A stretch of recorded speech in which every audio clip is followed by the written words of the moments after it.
Uncle, mummy की तबीयत ज्यादा बिगड़ गई क्या?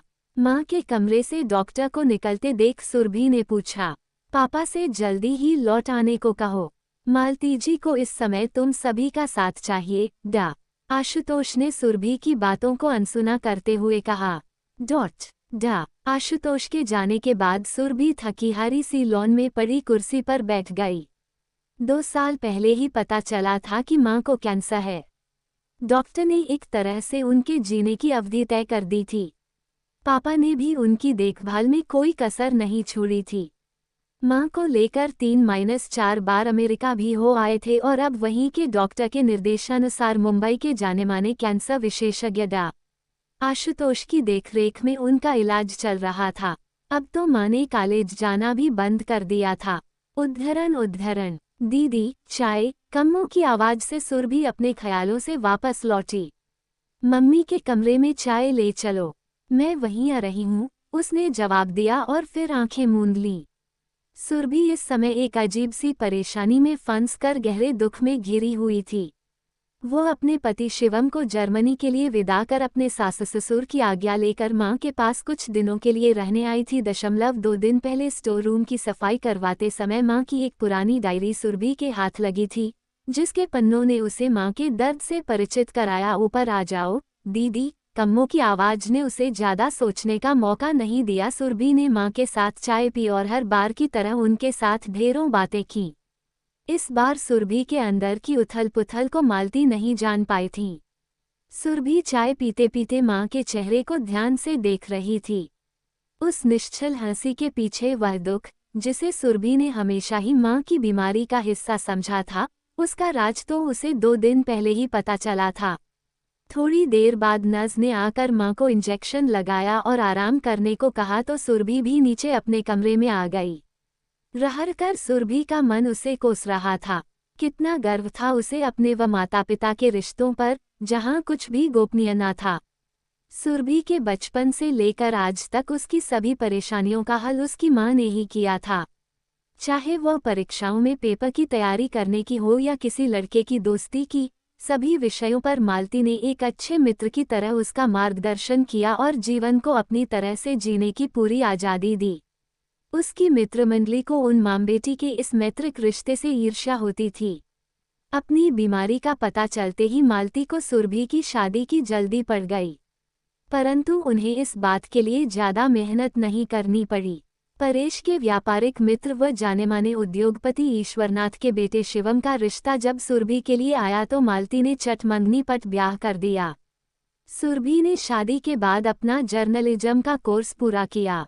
दीदी, मां जी खाने पर आपका इंतजार कर रही हैं, कम्मों ने कमरे के अंदर झांकते हुए कहा। खाना खाते समय भी सुरभि का मन मां से बार बार खुलकर बातें करने को कर रहा था, मगर वह चुप ही रही। मां को दवा देकर सुरभि अपने कमरे में चली आई। कितनी गलत थी मैं, कितना नाज था मुझे अपनी और मां की दोस्ती पर, मगर दोस्ती तो हमेशा मां ने ही निभाई। मैंने आज तक उनके लिए क्या किया?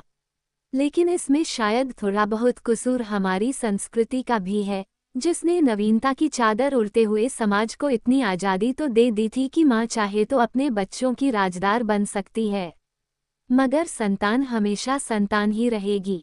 उन्हें माता पिता के अतीत में झांकने का कोई हक नहीं है। आज सुरभि अपने आप से ही सब कुछ कह सुन रही थी। हमारी संस्कृति क्या किसी विवाहिता को यह इजाज़त देती है कि वह अपनी पुरानी गोपनीय बातें या प्रेम प्रसंग की चर्चा अपने पति या बच्चों से करे? यदि ऐसा हुआ तो तुरंत ही उसे चरित्रहीन करार दे दिया जाएगा। हाँ, ये बात अलग है कि वह अपने पति के अतीत को जानकर भी चुप रह सकती है और बच्चों के बिगड़ते चालचलन को भी सबसे छिपा कर रख सकती है। सुरभि का हृदय आज तर्क पर तर्क दे रहा था और उसका दिमाग खामोशी से सुन रहा था। सुरभि सोच कर जब बहुत परेशान हो गई तो उसने कमरे की लाइट बंद कर दी। माँ की वह डायरी पढ़कर सुरभि तड़प कर रह गई थी, ये सोचकर कि जिन्होंने अपनी सारी उम्र इस घर को, उसके जीवन को सजाने संवारने में लगा दी, जो हमेशा एक अच्छी पत्नी, माँ और उससे भी ऊपर एक मित्र बनकर उसके साथ रहीं, उस स्त्री के मन का एक कोना आज भी गहरे दुख और अपमान की आग में झुलस रहा था। उस डायरी से ही सुरभि को पता चला कि उसकी माँ यानी मालती की एम.Sc. करते ही सगाई हो गई थी। मालती के पिता ने एक उद्योगपति घराने में बेटी का रिश्ता पक्का किया था। लड़के का नाम अमित साहनी था। ऊंची कदकाठी, गोरा रंग, रूपदार व्यक्तित्व का मालिक था अमित। मालती पहली ही नज़र में अमित को दिल दे बैठी थी। शादी अगले साल होनी थी, इसलिए मालती ने PhD करने की सोची तो अमित ने भी हामी भर दी। अमित का परिवार दिल्ली में था, फिर भी वह हर सप्ताह मालती से मिलने आगरा चला आता, मगर ठहरता गेस्ट हाउस में ही था। उनकी इन मुलाकातों में परिवार की रजामंदी भी शामिल थी, इसलिए उनका प्यार परवान चढ़ने लगा। पर मालती ने इस प्यार को एक सीमा रेखा में बांधे रखा, जिसे अमित ने भी कभी तोड़ने की कोशिश नहीं की। मालती की परवरिश उनके पिता, बुआ व दादाजी ने की थी। उनकी माँ तो 2 साल की उम्र में ही उन्हें छोड़कर मुंबई चली गई थी। उसके बाद किसी ने माँ की खोजखबर नहीं ली। मालती को भी माँ के बारे में कुछ भी पूछने की इजाज़त नहीं थी। बुआजी के प्यार ने उन्हें कभी माँ की याद नहीं आने दी। बड़ी होने पर मालती ने स्वयं से जीवन भर एक अच्छी और आदर्श पत्नी व माँ बनकर रहने का वादा किया था, जिसे उन्होंने बखूबी पूरा किया था। उनकी शादी से पहले की दिवाली आए, मालती के ससुराल वालों की ओर से ढेरों उपहार खुद अमित लेकर आया था। अमित ने अपनी तरफ से मालती को रत्नजड़ित सोने की अंगूठी दी थी। कितना इतरा रही थी मालती अपने आप पर। बदले में पिताजी ने भी अमित को अपने स्नेह और शगुन से सिर से पांव तक तौल दिया। दोपहर के खाने के बाद बुआजी के साथ घर के सामने वाले बगीचे में अमित और मालती बैठे गपशप कर रहे थे। इतने में उनके चौकीदार ने एक बड़ा सा पैकेट और रसीद लाकर बुआजी को थमा दी। रसीद पर नजर पड़ते ही बुआ खींचती हुई बोली, 2 महीने पहले कुछ पुराने एल्बम दिए थे, अब जाकर स्टूडियो वालों को इन्हें चमकाकर भेजने की याद आई है, और पैसे लेने वे घर के अंदर चली गईं। लो अमित, तब तक हमारे घर की कुछ पुरानी यादों में तुम भी शामिल हो जाओ, कहकर मालती ने एक एल्बम अमित की ओर बढ़ा दिया और एक खुद देखने लगी। संयोग से मालती के बचपन की फोटो वाला एल्बम अमित के हाथ लगा था, जिसमें हर एक तस्वीर को देखकर वह मालती को चिढ़ा कर मजे ले रहा था। अचानक एक तस्वीर पर जाकर उसकी नज़र ठहर गई। ये कौन है मालती, जिसकी गोद में तुम बैठी हो? अमित जैसे कुछ याद करने की कोशिश कर रहा था। यह मेरी माँ है। तुम्हें तो पता ही है कि ये हमारे साथ नहीं रहती, पर तुम ऐसे क्यों पूछ रहे हो? क्या तुम इन्हें जानते हो? मालती ने उत्सुकता से पूछा। नहीं, बस ऐसे ही पूछ लिया, अमित ने कहा। ये हम सबको छोड़कर वर्षों पहले ही मुंबई चली गई थी। ये स्वर बुआजी का था। बात वहीं खत्म हो गई थी। शाम को अमित सबसे विदा लेकर दिल्ली चला गया। इतना पढ़ने के बाद सुरभि ने देखा कि डायरी के कई पन्ने खाली थे, जैसे उदास हों। फिर अचानक एक दिन अमित साहनी के पिता का माफी भरा फोन आया कि यह शादी नहीं हो सकती। सभी को जैसे सांप सूंघ गया। किसी की समझ में कुछ नहीं आया। अमित 2 सप्ताह के लिए बिजनेस का बहाना कर जापान चला गया। इधर उधर की खूब बातें हुई, पर बात वहीं की वहीं रही। एक तरफ अमित के घर वाले जहां शर्मिंदा थे, वहीं दूसरी तरफ मालती के घर वाले क्रोधित व अपमानित। लाख चाह कर भी मालती अमित से संपर्क न बना पाई और न ही इस धोखे का कारण जान पाई। जगहसाई ने पिता को तोड़ डाला। 5 महीने तक बिस्तर पर पड़े रहे, फिर चल बसे। मालती के लिए ये दूसरा बड़ा आघात था। उनकी पढ़ाई बीच में छूट गई। बुआजी ने फिर से मालती को अपने आंचल में समेट लिया। समय बीतता रहा। इस सदमे से उबरने में उसे 2 साल लग गए तो उन्होंने अपनी PhD पूरी की। बुआजी ने उन्हें अपना वास्ता देकर अमित साहनी जैसे ही मुंबई के जानेमाने उद्योगपति के बेटे परेश से उसका विवाह कर दिया। अब मालती अपना अतीत अपने दिल के एक कोने में दबाकर वर्तमान में जीने लगी। उन्होंने कॉलेज में पढ़ाना भी शुरू कर दिया। परेश ने उन्हें सब कुछ दिया, प्यार, सम्मान, धन और सुरभि। सभी सुखों के साथ जीते हुए भी जब तब मालती अपनी उस पुरानी चीज को बूंद बूंद कर डायरी के पन्नों पर लिखती थी। उन पन्नों में जहां अमित के लिए उसकी नफरत साफ झलकती थी, वहीं परेश के लिए अपार स्नेह भी दिखता था। उन्हीं पन्नों में सुरभि ने अपना बचपन पढ़ा। रात के 3 बजे अचानक सुरभि की आंखें खुल गईं। लेटे लेटे वे माँ के बारे में सोच रही थीं। वे उनके उस दुख को बांटना चाहती थीं, पर हिचक रही थीं। अचानक उसकी नज़र उस बड़ी सी पोस्टनुमा तस्वीर पर पड़ी जिसमें वह अपने मम्मी पापा के साथ खड़ी थी। वह पलंग से उठकर तस्वीर के करीब आ गई। काफी देर तक माँ का चेहरा यूं ही निहारती रही। फिर थोड़ी देर बाद इत्मीनान से वह पलंग पर आ बैठी। उसने एक फैसला कर लिया था। सुबह 6 बजे ही उसने पापा को फोन लगाया। सुनकर सुरभि आश्वस्त हो गई कि पापा के लौटने में सप्ताह भर बाकी है। वह पापा की गैरमौजूदगी में ही अपनी योजना को अंजाम देना चाहती थी। उस दिन वह दिल्ली में रह रहे दूसरे पत्रकार मित्रों से फोन पर बातें करती रही। दोपहर तक उसे यह सूचना मिल गई कि अमित साहनी इस समय दिल्ली में अपने पुश्तैनी मकान में हैं। शाम को मां को बताया कि दिल्ली में उसकी एक पुरानी सहेली एक डॉक्यूमेंट्री फिल्म तैयार कर रही है और इस फिल्म निर्माण का अनुभव वह भी लेना चाहती है। मां ने हमेशा की तरह हामी भर दी। सुरभि नज़ और कम्मो को कुछ हिदायतें देकर दिल्ली चली गई। अब समस्या थी अमित साहनी जैसी बड़ी हस्ती से मुलाकात की। दोस्तों की मदद से उन तक पहुंचने का समय उसके पास नहीं था, इसलिए उसने योजना के अनुसार अपने ससुर ईश्वरनाथ से अपनी ही एक दोस्त का नाम लेकर अमित साहनी से मुलाकात का समय फिक्स कराया। ईश्वरनाथ के लिए यह कोई बड़ी बात न थी। अगले दिन सुबह 10 बजे का वक्त सुरभि को दिया गया। आज ऐसे वक्त में पत्रकारिता का कोर्स उसके काम आ रहा था। खैर, मां की नफरत से मिलने के लिए उसने खुद को पूरी तरह से तैयार कर ली। अगले दिन पूरी जांच पड़ताल के बाद सुरभि ठीक 10 बजे अमित साहनी के सामने थी। वे इस उम्र में भी बहुत तंदुरुस्त और आकर्षक थे। पोता पोती व पत्नी भी उनके साथ थे। परिवार सहित उनकी कुछ तस्वीरें लेने के बाद सुरभि ने उनसे कुछ औपचारिक प्रश्न पूछे पर असल मुद्दे पर न आ सकी, क्योंकि उनकी पत्नी भी कुछ दूरी पर बैठी थीं। सुरभि इसके लिए भी तैयार होकर आई थी। उसने अपनी ऑटोग्राफ बुक अमित साहनी की ओर बढ़ा दी। अमित साहनी ने जैसे ही चश्मा लगाकर पेन पकड़ा, उनकी नज़र मालती की पुरानी तस्वीर पर पड़ी। उसके नीचे लिखा था, मैं मालती जी की बेटी हूँ और मेरा आपसे मिलना बहुत जरूरी है। पढ़ते ही अमित का हाथ रुक गया। उन्होंने प्यार भरी एक भरपूर नज़र सुरभि पर डाली और बुक में कुछ लिखकर बुक सुरभि की ओर बढ़ा दी। फिर चश्मा उतारकर पत्नी से आंख बचाकर अपनी नम आंखों को पोंछा।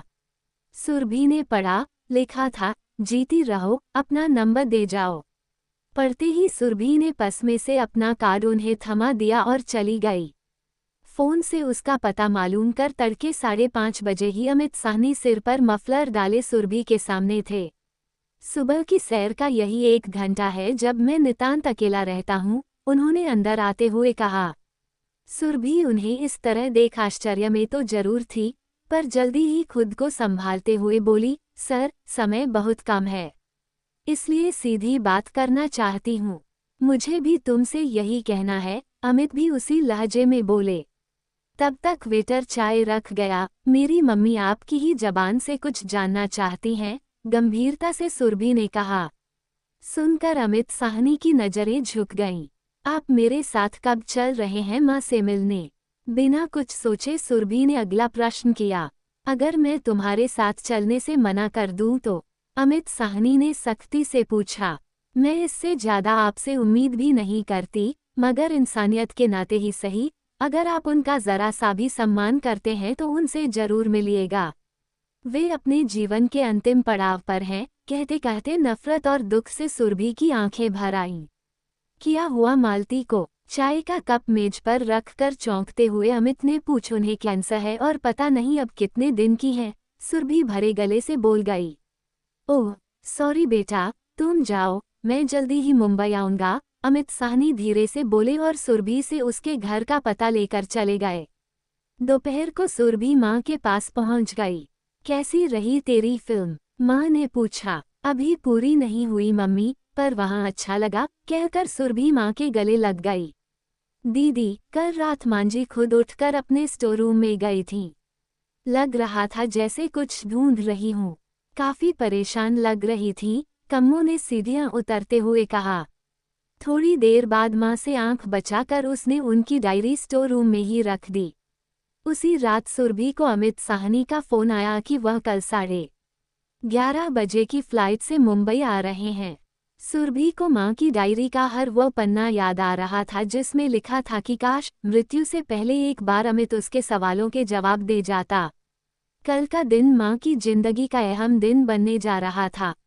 यही सोचते हुए सुरभि की आंख लग गई। अगले दिन उसने नर्स से दवा आदि के बारे में समझकर उसे भी रात को आने को बोल दिया। करीब 1 बजे अमित साहनी उनके घर पहुंचे।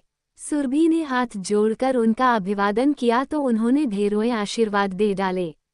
आप यहीं बैठिए, मैं माँ को बता कर आती हूँ। एक विनती है, हमारी मुलाकात का माँ को पता न चले। शायद बेटी के आगे वे कमजोर पड़ जाएं, सुरभि ने कहा और ऊपर चली गई।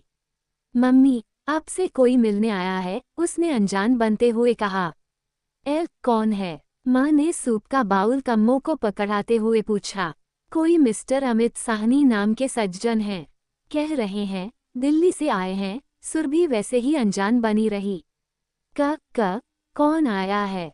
माँ के शब्दों में एक शक्ति सी आ गई थी। ऐसा करती हूँ, आप यहीं रहिए, उन्हें ही ऊपर बुला लेते हैं। माँ के चेहरे पर आए भाव सुरभि से देखे नहीं जा रहे थे। वह जल्दी से कहकर बाहर आ गई। मालती कुछ भी सोचने की हालत में नहीं थी। ये वह मुलाकात थी जिसके बारे में उन्होंने हर दिन सोचा था। थोड़ी देर में सुरभि के पीछे पीछे अमित साहनी कमरे में दाखिल हुए, मालती के पसंदीदा पीले गुलाबों के बुके के साथ। मालती का पूरा अस्तित्व कांप रहा था, फिर भी उन्होंने अमित का अभिवादन किया। सुरभि इस समय की माँ की मानसिक अवस्था को अच्छी तरह समझ रही थी। वह आज माँ को खुलकर बात करने का मौका देना चाहती थी, इसलिए आशुतोष के पास उनकी कुछ रिपोर्ट्स लेने के बहाने वह घर से बाहर चली गई। कितने बेशर्म हो तुम जो इस तरह से मेरे सामने आ गए। न चाहते हुए भी मालती क्रोध से चीख उठी। कैसी हो मालती? उसकी बातों पर ध्यान न देते हुए अमित ने पूछा और पास के सोफे पर बैठ गए। अभी तक जिंदा हूँ, मालती का क्रोध उफान पर था। उनका मन तो कर रहा था कि जाकर अमित का मुंह नोच लें। इसके विपरीत अमित शांत बैठे थे। शायद वे भी चाहते थे कि मालती के अंदर का भरा क्रोध आज पूरी तरह से निकल जाए। होटल ताज में ईश्वरनाथ जी से मुलाकात हुई थी। उन्हीं से तुम्हारे बारे में पता चला। तभी से मन बार बार तुमसे मिलने को कर रहा था। अमित ने सुरभि के सिखाए शब्द दोहरा दिए। परंतु ये स्वयं उसके दिल की बात भी थी। मेरे साथ इतना बड़ा धोखा क्यों किया अमित? अपलक अमित को देख रही मालती ने उनकी बातों को अनसुना कर अपनी बात रखी। इतने में कम्मो चाय और नाश्ता रख गई। तुम्हें याद है वह दोपहरी जब मैंने एक तस्वीर के विषय में तुमसे पूछा था और तुमने उन्हें अपनी माँ बताया था? अमित ने मालती को पुरानी बातें याद दिलाईं। मालती यूं ही खामोश बैठी रही तो अमित ने आगे कहना शुरू किया। उस तस्वीर को मैं तुम सब से छिपाकर एक शक दूर करने के लिए अपने साथ दिल्ली ले गया था। मेरा शक सही निकला था। ये वृंदा यानी तुम्हारी माँ वही औरत थी जो दिल्ली में अपने पार्टनर के साथ एक मशहूर ब्यूटी पार्लर और मसाज सेंटर चलाती थी। इससे पहले वह यहीं मुंबई में मॉडलिंग करती थी। उसका नया नाम वेंडी था। इसके बाद अमित ने अपनी चाय बनाई और मालती की भी। उसने आगे बोलना शुरू किया। उस मसाज सेंटर की आड़ में ड्रग्स की बिक्री, वेश्यावृत्ति जैसे धंधे होते थे और समाज के उच्च तबके के लोग वहां के ग्राहक थे। ओह, तो ये बात थी। पर इसमें मेरी क्या गलती थी? रोते हुए मालती ने पूछा। जब मैंने MBA में नया दाखिला लिया था तब मेरे दोस्तों में से कुछ लड़के भी वहां के ग्राहक थे। एक बार हम दोस्तों ने दक्षिण भारत घूमने का 7 दिन का कार्यक्रम बनाया और हम सभी इस बात से बहुत रोमांचित थे कि उस मसाज सेंटर से हम लोगों ने जो 2 टॉप की कॉल गर्ल्स बुक कराई थी उनमें से एक वेंडी भी थी जिसे हाई प्रोफाइल ग्राहकों के बीच पुरानी शराब कह कर बुलाया जाता था। उसकी उम्र उसके व्यापार के आड़े नहीं आई थी। अमित ने अपनी बात जारी रखी। उसे अब मालती के सवाल भी सुनाई नहीं दे रहे थे। चाय का कप मेज पर रखते हुए अमित ने फिर कहना शुरू किया। मेरी परवरिश ने मेरे कदम जरूर बहका दिए थे मालती, पर मैं इतना भी नीचे नहीं गिरा था कि जिस स्त्री के साथ 7 दिन बिताए थे उसी की मासूम और अनजान बेटी को पत्नी बनाकर उसके साथ जिंदगी बिताता। मेरा विश्वास करो मालती, ये घटना तुम्हारे मिलने से पहले की है। मैं तुमसे बहुत प्यार करता था। मुझे अपने परिवार की बदनामी का भी डर था, इसलिए तुमसे बिना कुछ कहे सुने दूर हो गया, कहकर अमित ने अपना सिर सोफे पर टिका दिया। आज बरसों का बोझ उनके मन से हट गया था। मालती भी अब लेट गई थी। वे अभी भी खामोश थीं। थोड़ी देर बाद अमित चले गए। उनके जाने के बाद मालती बहुत देर तक रोती रहीं। रात के खाने पर जब सुरभि ने अमित के बारे में पूछा तो उन्होंने उसे पुराना पारिवारिक मित्र बताया। लगभग 3 महीने बाद मालती चल बसी, परंतु इतने समय उनके अंदर की खुशी को सभी ने महसूस किया था। उनके मृत चेहरे पर भी सुरभि ने गहरी संतुष्टि भरी मुस्कान देखी थी। माँ की 13वीं वाले दिन अचानक सुरभि को उस डायरी की याद आई। उसमें लिखा था, मुझे क्षमा कर देना अमित, तुमने अपने साथ साथ मेरे परिवार की इज्जत भी रख ली थी। मैं पूर्ण रूप से तृप्त हूँ। मेरी सारी प्यास बुझ गई। पढ़ते ही सुरभि ने डायरी सीने से लगा ली। उसमें उसे माँ की गर्माहट महसूस हुई थी। आज उसे स्वयं पर गर्व था क्योंकि उसने सही माने में माँ के प्रति अपनी दोस्ती का फर्ज जो अदा किया था।